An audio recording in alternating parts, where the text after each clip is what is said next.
Hola, Calichito.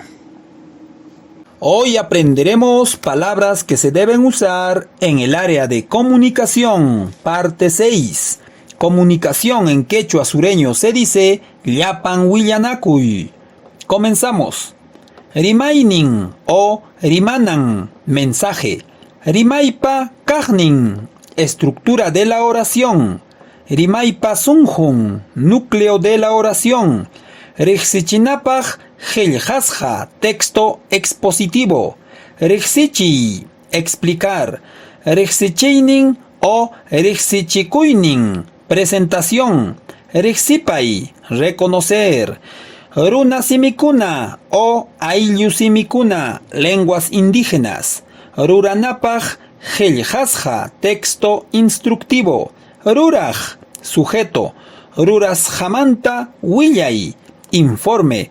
Ruraituku, drama. Ruraitukusja, dramatización. Sanka, palatal. Zapayan o zapan, singular. Zapanchasja rimay, oración simple. Zapachasja, excepción.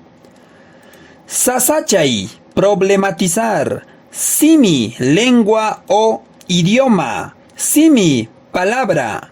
Simi juntachij, sufijo. Simi kamay, gramática. Simi padma, sílaba.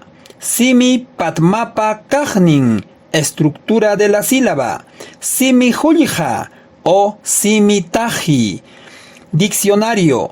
Simi sapi, raíz de palabra. Simi tinkuchij, concordancia.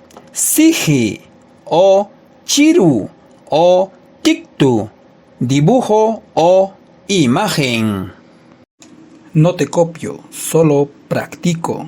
Chao.